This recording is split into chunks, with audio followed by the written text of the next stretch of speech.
Hi, doctor. Are you currently seeing patients with shoulder pain? What about frozen shoulder? What if I could teach you a neurological treatment system in which you could literally take a person from frozen shoulder to a full range of motion in 2 visits? And this system is so powerful that we guarantee results in 2 visits, or we don't accept the patient for care. Hi, I'm Dr. Andy Barlow. I'm a board certified chiropractic neurologist. I also carry a fellowship in functional neurology, and every Wednesday night at 5 p.m., I'm giving a 1-hour seminar free of charge. I'm here to help you. I'm here to help your community. I'm here to help our profession go to the next level. I personally look forward to seeing you every Wednesday night. I want to completely change your life and change your community's life. And I can help you do that because I've helped hundreds, if not thousands, of doctors from Europe to Canada, all the way to New Zealand with these types of health issues. Okay? So I look forward to seeing you Wednesday night at 5 p.m. Central on the webinar. Have a great day. I look forward to seeing you on the internet.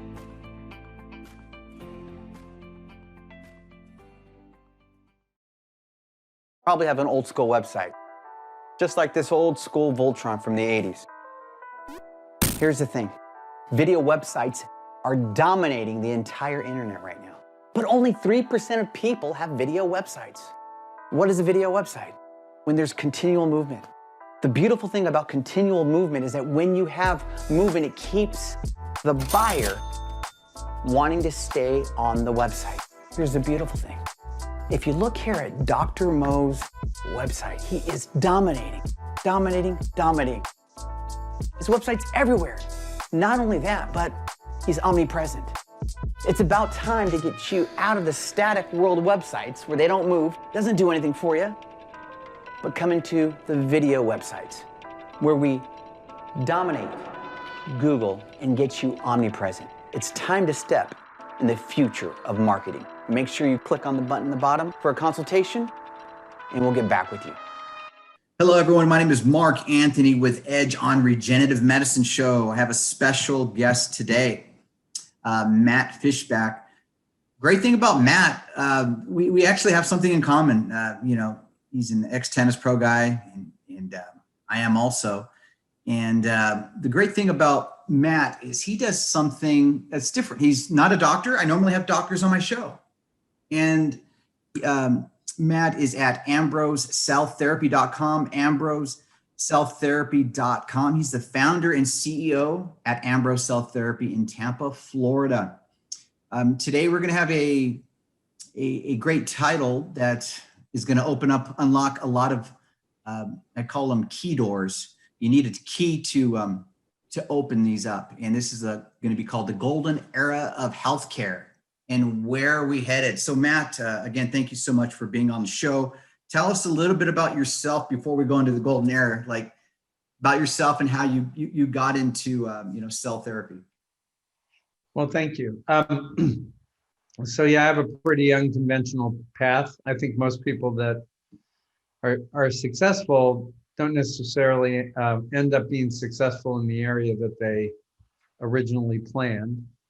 But my story is even more circuitous in the sense that I barely graduated from high school. I didn't go to college, and no joke, my worst subject was biology. Wow. So when I got out of high school, I had the choice between being a burger flipper at McDonald's or an ice cream scooper at Baskin-Robbins, or teaching tennis like you did, because I had played some competitive tennis as a kid. So I started teaching tennis in Northern California, really in what we now call Silicon Valley. Mm-hmm. And I actually taught at private homes. And I ended up teaching kind of the leading guys in the investment business in the Bay Area. A former partner of Goldman Sachs, one of the founders of a firm called Montgomery Securities, Chuck Schwab, George Roberts from KKR. So I had these great clients, and I would be at their houses anywhere from 1 to 5 times a week. Like there were some of these guys who just wanted to hit balls with me and that kind of thing pretty regularly. And one day I realized I was on the wrong side of the net. These were very smart guys. They were very generous. They were kind to me. Mhm. And so I thought, hey, I should be in the investment business too. So I actually took a correspondence course because this was the Wow. late 70s. So we didn't have the internet Mhm. on securities analysis. And I really got into balance sheets and income statements. So I went from not only being a biology flunky, but also a math flunky Wow. to really understanding financial analysis. And without going too far afield from what we're going to ultimately talk about, I started one of the earliest hedge funds with my twin brother and my older brother. Mhm. And it was called Feshbach Brothers. So we took that from 20,000 under management to $1 billion in about 9 years, of which of that billion, about 600 million was actually organic growth or profit for the investors. Wow. So that was very successful, but for our strategy, 1991 wasn't a great year. Mhm. So by 92, I felt like, it wasn't really what I wanted to do. We unwound that. I started investing for myself. And come 2008, 2009, I went through another tough cycle. But in 2009, a friend of mine asked me if I knew what a stem cell was. And I was like, no, I have no idea. So I quickly learned what it was. I told my twin brother about it. We found out that there are certain stem cells and what we call other regenerative cells in your fat Mhm. that have been used in different clinical trials, and they looked very promising for things like heart disease, multiple sclerosis, rheumatoid arthritis, things like that. And I thought, wow, if this really works, it's the best idea ever. Exactly. Far better than. So I invested in a public company that didn't really work, but I started what some people call the first purpose-built cell therapy center of excellence in the world, using the technology of the company that I invested in, but I did it in the Bahamas because it wasn't legal here. And that's how I got to here. Oh, wow. And how long have you been? So how long were you in the Bahamas? Well, so I started a center there called Okeanos, and we did our first patient in 2014. Oh, wow. And I sold it to a group in 2017. Sadly, it's no longer operating, but around 2018, in May of 2018, there was a federal law that was passed here in the United States called the Federal Right to Try Law. Mhm. And it gave me the ability to to provide cell therapy to people in the United States under this federal law. Hmm. Wow, it's amazing. So I've really been doing this. I've been involved in the field since 2009, researching it, et cetera, and started treating patients, not me, but our doctors in 2014. So I've got about 6 years of what they call clinical experience.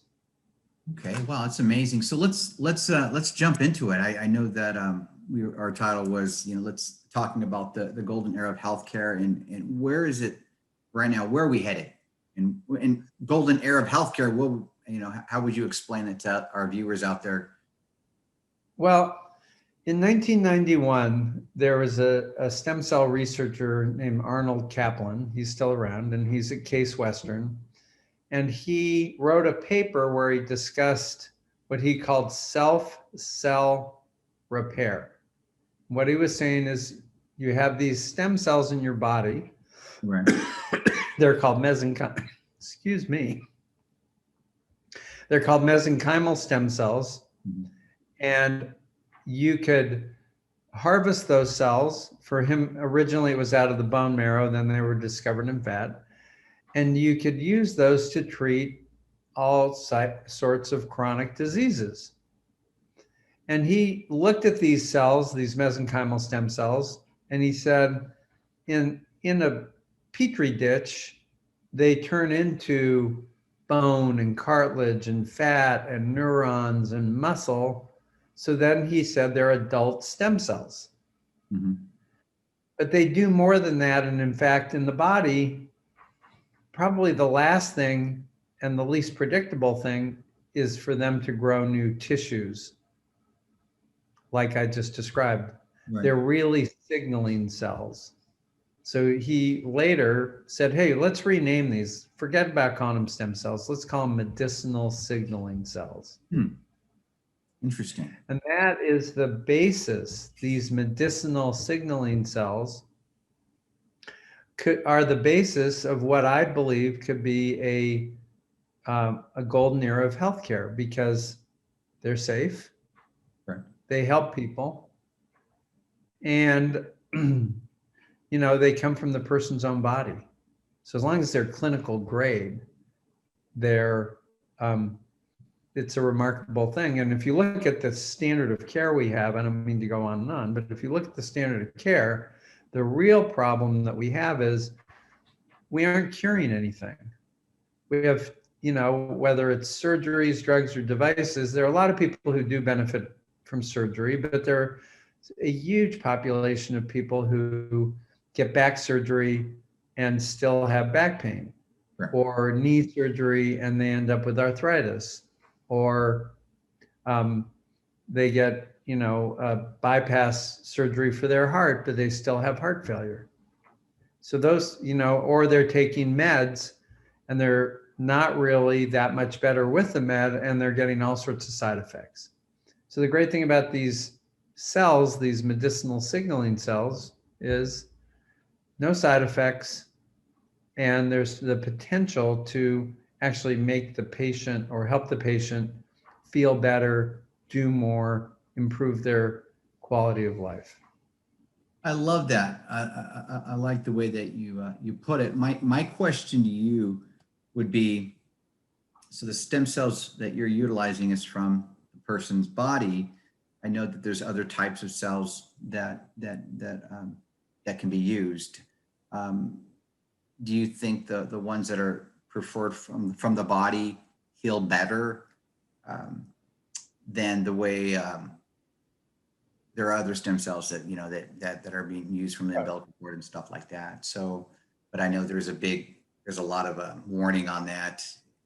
There's a lot of red tape, good pros and negative and positive. So, are you utilizing umbilical, or is it just from the own body? Yeah, so we only use stem cells and what we call other regenerative cells, the mixed population of cells from your fat. Right. And there's a reason, and this is a poorly understood point, and then it becomes controversial because you start debating with people who don't understand it in the first place. Mm-hmm. So the first thing is, not even theoretically, we have these stem cells, and in fact, all these other cells in our bodies, in all the tissues of our bodies, right? They're in our skin, our teeth, our bone marrow, but most abundantly, they're in our fat. Mm-hmm. So in our bone marrow, when we're born, 1 in every 10,000 cells is a stem cell. By the time you're 80, it's 1 in 2 million. So for sure, if you were going to use bone marrow stem cells, use them when you're young. Or use a donor. Right. But using a donor gets to be complex. Like, who was the donor? How are the cells cultured? Blah, blah, blah. Am I going to get an allergic reaction? Right. You can, even though there's supposedly immunoprivilege, meaning you won't have a bad reaction, mm-hmm. The truth is there are many studies that show at least short-term mm-hmm. adverse reactions. So then there's not enough stem cells in our skin, and we're not going to harvest them from other places. So the only other place to go is fat. And there are studies that have shown there are up to 2,500 times more of these stem cells in a gram of fat than a gram of bone marrow. But the interesting thing is that your fat,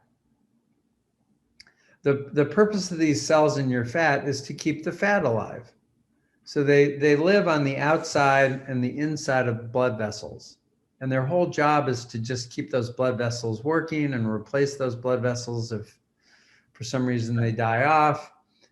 And so that the stem cells in your fat are kind of sequestered. They're not subject to the same kind of influences, negative influences of aging that bone marrow cells are. So we did over 300 patients in the Bahamas. And what was interesting is we found typically that older people had higher yields and higher viability than younger people. And another angle at that is that even when you're old, you can still gain weight, and you can't gain that weight without those stem cells keeping that fat alive. Right. So then I can get into the umbilical cord and the amniotic tissue and amniotic fluid if you'd like. Yeah. So I want to back up just a little bit. So are you saying that, or from what you've seen, that stem cells from your fat work better than from the umbilical cord? Or I believe different things? Yeah, I believe it's the most accessible, abundant, and potent source of a person's own stem cells. Now, umbilical cord obviously are all donor to begin with.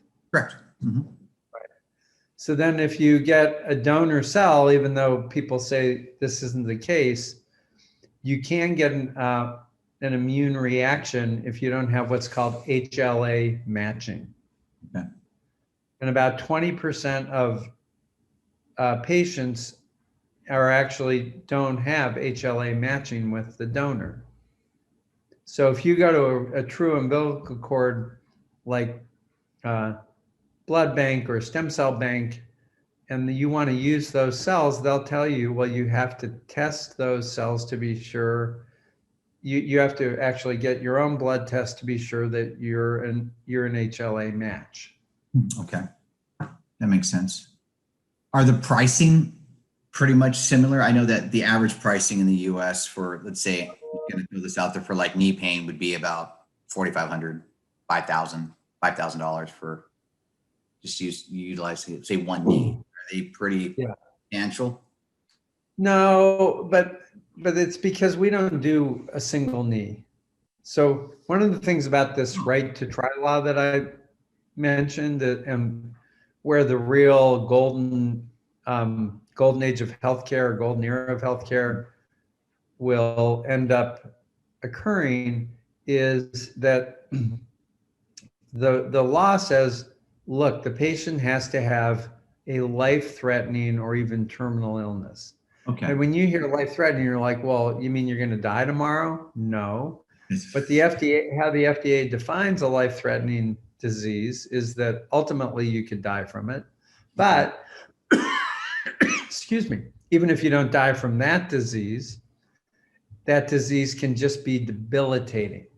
So we know plenty of people who aren't going to die from a bad back, but it's pretty damn debilitating.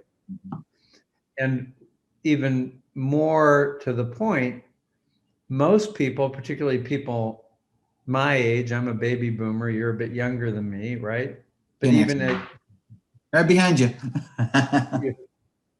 But even people now we're starting to see more and more people in their 40s and 50s, even 30s, getting chronic diseases, autoimmune conditions, that kind of thing, not just wear and tear diseases, right? And those people almost, so people like who have a bad back usually have a bad shoulder, or they have a bad knee, or they have a bad hip. It's never just one thing. Yeah, as I like to say, there's never just one cockroach. So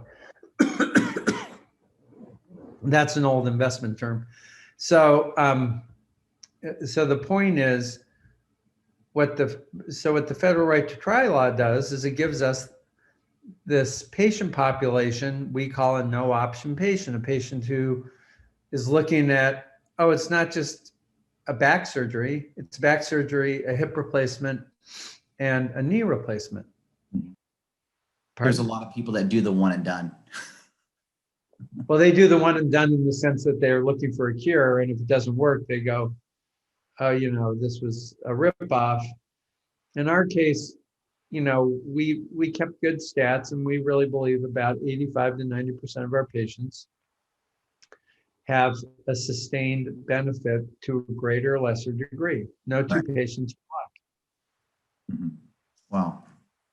So, okay, I'm loving this. So, what I'm seeing right now, especially in the I call it in the healthcare industry, there's a lot of course, people giving misinformation. But what I'm seeing is I'm not hearing a lot about the cells that are within the fat. It's very few people or very few doctors that are actually talking about that. And I'm seeing that there's a lot of people that are getting, whether it's being healed or they're feeling better in their body. So it still reacts just like, I don't want to say it reacts the exact same, but like the mesenchymal cell, I know that if say you're having a heart issue, or let's say you have not a heart issue, we'll use an elbow issue, it'll actually go right to the inflammation. This does exact same thing that's what I'm hearing you say. Is that correct?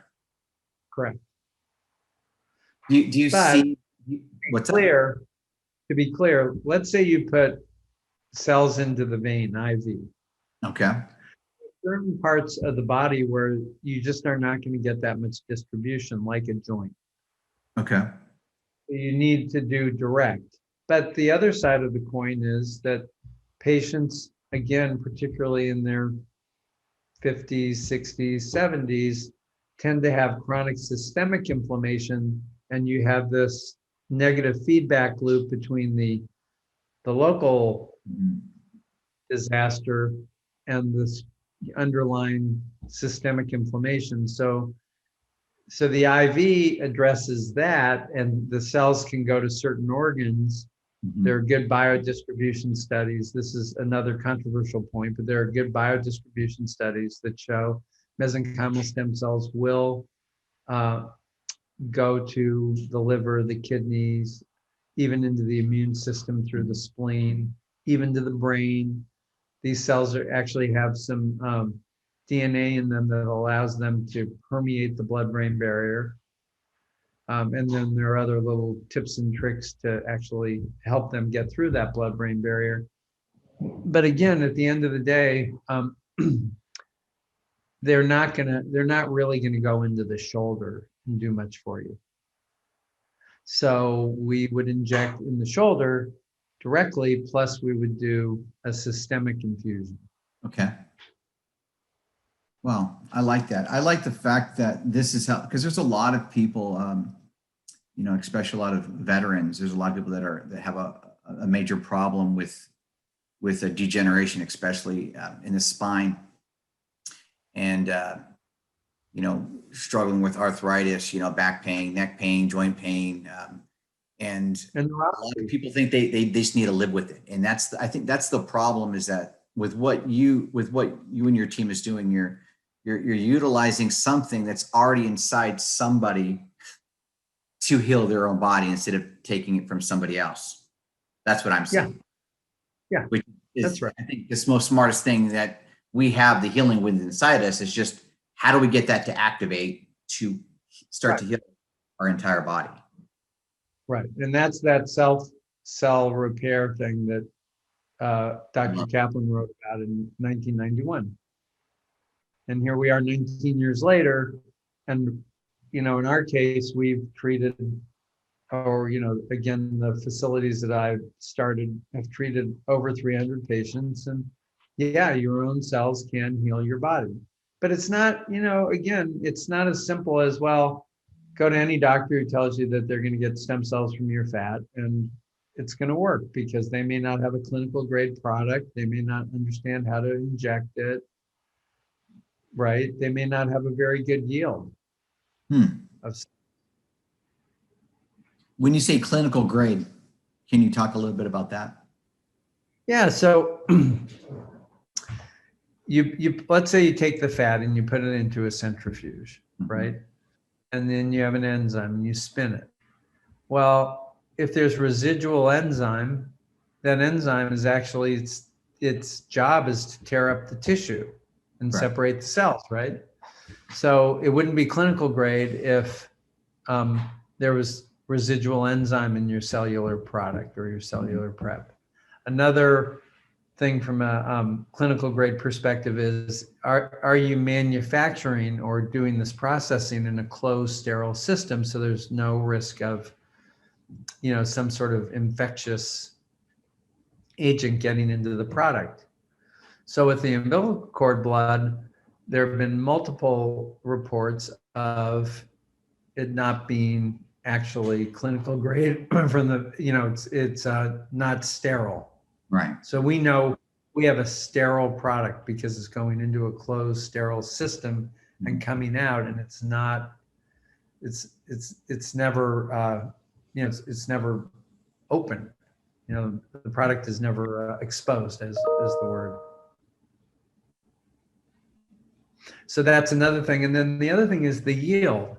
So if you put tissue into a centrifuge and an enzyme, and it's a crappy enzyme and not a really well-developed or centrifuge, you might not get very many stem cells to begin with, or what we call total nucleated cells, because there's more. So a cell that has a nucleus means there's DNA in that little nucleus, and then we know it's an active cell. I see. So red blood cells are not active because there's no nucleus. Okay. White blood cells actually have a nucleus, so they can be active. So we did side-by-side studies, and there's actually peer-reviewed literature on this where we compared the device we use for processing the cells to one that's used by, or I don't know if it's used very much because the FDA came down on them, but it's been used in a lot of clinics, plastic surgeons and that kind of thing. And we get up to 100 times more total nucleated cells than they do. So those are three of the components of a really clinical grade, robust cell prep. Wow. I know that you mentioned the FDA. I know that, they've been watching stem cells mesenchymal stem cells for a while now. And I know it's two different types of cells. You have your, like we talked about, the mesenchymal stem cells, and then you have the cells from your fat or the umbilical cord, either or. Do you feel that there's going to be more of a problem in the future for a lot of the doctors or other facilities that are utilizing mesenchymal stem cells that are from umbilical cords? Well, that's all right. That, that police car has already left the station. So Really? the FDA has been coming down, not so much on the doctors, but on the manufacturers. Okay. Where Right. the doctors get in trouble is when they make a lot of false claims. Okay. When they say, like, we can cure anything. Like, on one hand, I say, hey, look, we can address a lot of conditions, but there are doctors out there who, I just saw a little video, some guy on LinkedIn, and he's like, yeah, we use the stem cells from cord blood, and we know it's really good for autoimmune diseases, but if you tested the product he's using, you would find there are no stem cells in it. That's the problem. And then there's the risk that you don't have a sterile cell prep or whatever a sterile product. Right. So the FDA's been coming down on them. And what they do that's interesting is they say, well, you're claiming you're using stem cells, so you need to get a drug, you need to go through a new drug application. Right? An investigational new drug, it's called an IND. Then you take that same product and you bring it to an independent lab, and there were no stem cells, but then the doctor's claiming there are, and the doctor's also making claims that certain things can really be cured, like ALS or whatever. But maybe you can get some improvement. Can't say the word cure, because that means it would be for everybody. Yeah, I call cure a 4-letter word. Wow. Unbelievable. So I'm the reason why I'm asking these questions, because I know that a lot of people are just, they're not educated and not understanding the major difference. The major difference with what you're doing, you're utilizing your own cells to basically heal your own body, which makes a lot more sense. And how long does this process normally take? Does it take an hour or two, or is it take 20, 30 minutes? Because it takes about 2.5 hours because it takes, I'm sorry, about 4 or 5 hours because it takes 2.5 hours to process the tissue and liberate the cells. Okay. Wow. So if I were to come into the clinic, is this a 1-day process, or is this going to be throughout the week? It's an outpatient. It's outpatient. Okay. The liposuction takes about an hour, and it takes a couple hours to liberate the cells. That's 3 hours, and then you reinfuse them, and that by the time you're done, it's about 4.5 or 5 hours. Could I go straight to work right after that, or should I rest for the rest of the day? Oh, liposuction's a little surgery, so you're going to rest, and you have to have a caregiver with you because we use some anesthesia, that kind of thing. So, but it's still 5 hours. And look, we did a woman with lupus. Mm-hmm. She had lupus, which is a really tough autoimmune disease. It's sort of a different horn of the same devil as rheumatoid arthritis, but it leads to lung involvement. Mm-hmm. And for her, she also had, so she was short of breath and that kind of thing, but she also had an autoimmune eye disease called myasthenia gravis. Wow. And she was in pain all the time. And honestly, she said before she got treated, she wanted to give up. It was just not worth it. She was popping mostly anti-inflammatories all day, just trying to control it. But she was out of breath, couldn't participate in family activities. And she'd had lupus since she was 17. She was in her 40s. She was a nurse. And, it took about 6 months, but most of her pain went away. Her lung completely healed. Her shortness of breath went away. And she went from a high dose of steroids to a very low dose, and basically hasn't had any, that I know of, hasn't had any flares of her myasthenia gravis in over 5 years. But that can't be done with the kind of product that isn't clinical grade, and you have to have the right protocol. So we injected her joints because she had joint involvement, but we also did an IV of the cells, and really just reduced her inflammation, improved her blood flow. She started to breathe again, and she's living a normal life and not popping pills. Love it. That's, I mean, you mentioned neuropathy. Can I tell you a great neuropathy story? Oh, please do. So we treated a gentleman who was a Vietnam War veteran, and he actually had Agent Orange-induced neuropathy. So from the Vietnam War, I think it was 1974, we treated him, I guess it was 2016, so over 30 years later, right?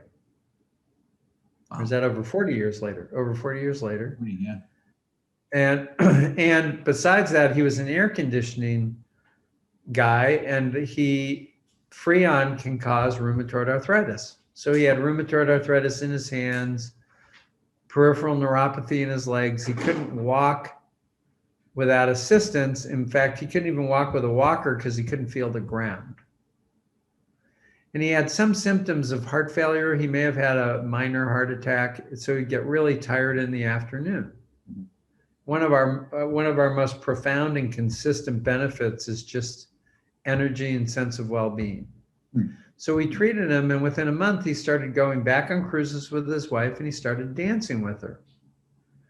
Within a couple months, he was walking again and not complaining of his neuropathy. One of his thumbs never really got full function, but his hands started to work from the injections we did, and I don't remember where else we did the injections. And when he was on the cruise, he stopped taking a nap in the afternoon because he had energy again, which is probably an indicator that, you know, maybe he got a little cardiac benefit, but we don't really know. Right. But, you know, that was a 40-year-old neuropathy, right? It wasn't like fresh onset. And I talked to his physical therapist a couple of days ago. He doesn't see the guy anymore, but I talked to him and said, you know, how's that patient doing? And he's an Italian guy, one of these, you know, Right.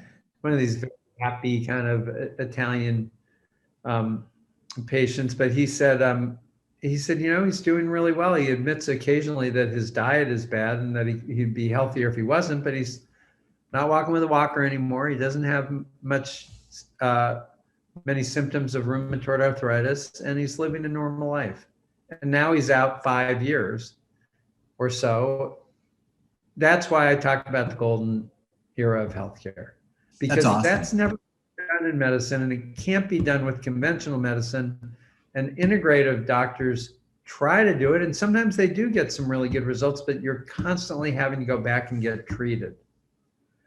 An IV of this, you know, vitamins, hormones, blah, blah, blah. And these cells do so many things. They actually, you know, fat's an endocrine organ. So they actually will improve your endocrine system.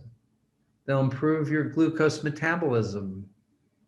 Really important for diabetics, really important for people with neuropathies. Even a lot of people don't know this, but poor glucose metabolism is highly correlated to brain diseases like Alzheimer's, Parkinson's, stroke, and traumatic brain injury. Wow. So you mentioned diabetes. So Yeah. you've noticed that it's helped with both, with 1 and 2 diabetes? Absolutely, particularly with a compliant patient. Okay. We have one of our very first patients was a young woman with type 1 diabetes, and she'd been very non-compliant, you know, hated checking her glucose levels, blah, blah, blah, and ended up being hospitalized many times. Wow. So, excuse me. So she got, so she ended up with a really horrible neuropathy in her feet, to the point where she'd have to take ice cold baths at night. Wow. Before she went to bed. She couldn't put the covers over her feet. Her feet just hurt like hell. And again, she'd been hospitalized for it and even been on opioids for it. So we treated her.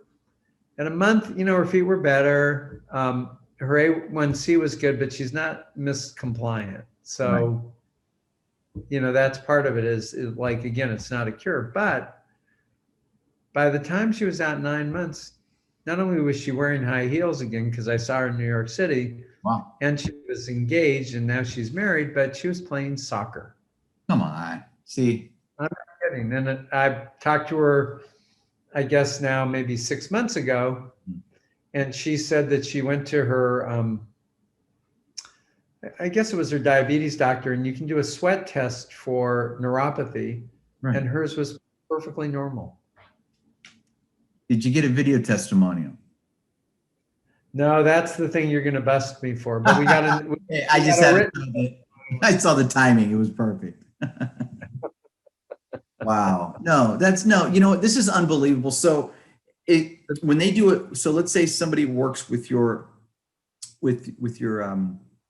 at your facility, do they do a check? Is there a checkup every couple months to see how it's going? And then is there like tune-ups? We try to follow up with the patient, but to be honest with you, a lot of these patients, surprisingly, just don't respond to follow-up calls. And it's not because they're not respond if they're in pain, right? They would probably respond if they were in pain. Exactly. But when they're doing it, they don't respond. Thing. Yeah. It's the hardest thing in the whole thing.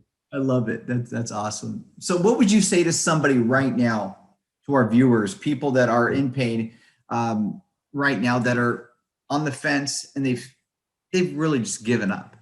And I don't like to use that word given up, because I believe the reason why a lot of people do give up is because of misinformation, because they're listening to the Google News and the other things online that are just not giving the correct information. What would you say to someone that's feels like they want to throw in the towel? And the reason why I'm saying that is because, you know, we want them to call the number on the screen to give you a phone call. Yeah, well, I would say that there's 150,000 papers that have been written that support the safety and the potential effectiveness of cell repair. And but you have to find a real center of excellence that has the right doctor, the right cell prep, the right protocol, the right facility, and the right guidance on aftercare. And you know, there's no one who's really truly hopeless. Or I shouldn't say there's no one, because there are some people that are pretty far gone. But in the, you know, if somebody's somewhat functional, and even if they're in pain, they should be able to get off pain meds if they want to. You know, that's one thing, is the patient has to want to. But I can't tell you how many people that we were able to help without even telling them to get off their meds. Like, we don't tell a patient, you need to get off your meds. That's up to you and your primary care. Right. But I can't tell you how many patients did minimize or even stop taking pain meds, or even psychotropic drugs like Prozac or Cymbalta or that kind of thing. And that makes me really, really proud that we can not only make patients feel better, but also take them off some of these really, really risky drugs. Wow. No, that's amazing. You know, number one, my friends out there in internet land, I like to just keep it serious here, but of course with some joy.